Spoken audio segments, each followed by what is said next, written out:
Wellness. It is defined as the condition of good physical and mental health, especially when maintained by proper diet, exercise, and habits. Wellness. Practically impossible today. Look, we don't live in the starched shirt, feel-good times of our parents anymore. Times have changed. What used to be 3 square meals a day and plenty of fresh air is now a stop at the convenience store for a donut. Or maybe it's a double mocha with whip and a muffin. Either way, let's face it, wellness today is a myth, right? Not so fast. Wellness, even today, is possible. Tens of thousands of people all over the world have found it. The key to attaining wellness? Realizing the roadblocks that keep wellness out of our reach. Roadblock number 1, the snack food industry. That's right, the snack food industry. And don't be fooled, it is an industry. The food scientists and chemists who create our packaged foods are out to provide us with snacks that are healthy and good for us, right? Well, not necessarily. According to a columnist for Food Processing magazine, when taste and nutrition collide, taste always wins.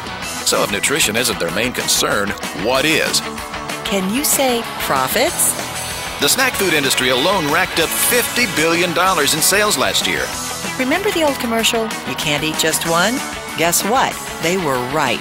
It's what I call trigger food eating. You can't eat just one. It's not addictive in the sense that there are no withdrawal seizures from pizza. But people get into bags of cookies, bags of potato chips, and they don't stop till they're all gone. And they're not hungry. They're eating for craving, for other psychological reasons. Roadblock number 2, the diet industry.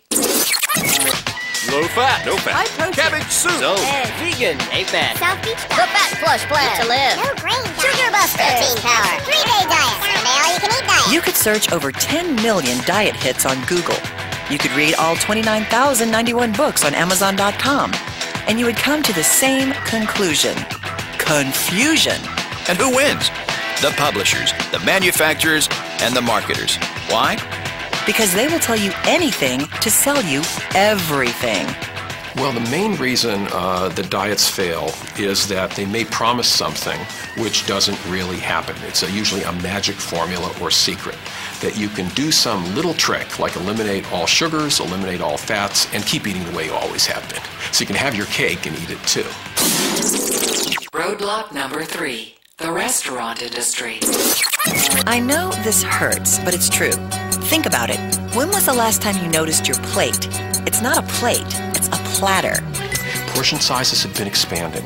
In restaurants in the United States, people want to take home a doggy bag. You may have only paid $6 for dinner, but you want a big portion.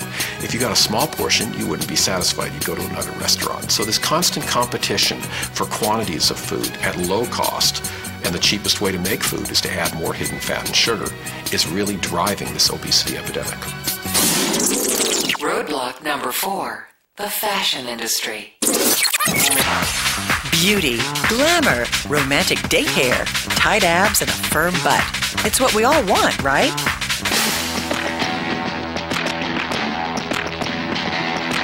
Here it is, the dark, dirty secret of the fashion industry.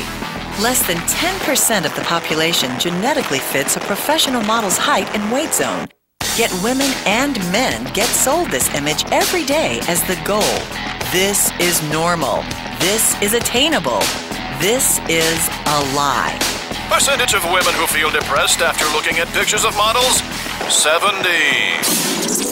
And roadblock number 5, society. Society? That's right. Think about it. We live in a quick-fix, liposuction world. We praise fitness and beauty, and we loathe fat. Skinny people make more money.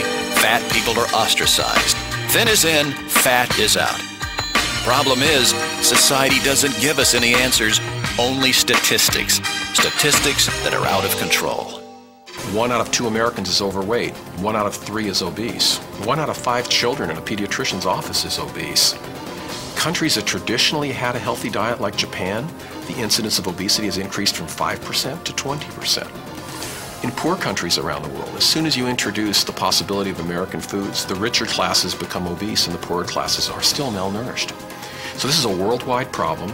Today, there are 158 million type 2 diabetics in the world, and this is a disease closely related to obesity because 95% of those patients are obese. In the next 10 years, there'll be 212 million type 2 diabetics in the world, and 80% of all heart disease will occur in type 2 diabetes, which I call diabesity. The roadblocks are real, and they are working. Never before in our history have we as a nation been so fat. And it's not just about how you look, it's about your life, how long you will live, how long you will be around for your family. You see, wellness is a way of life that changes everything. The way you feel, the way you relate to people, and the way you look. The problem? People don't know what to do. They're so overwhelmed, they don't think there's an answer. But there is. Tens of thousands of people all over the globe have found it. You can too.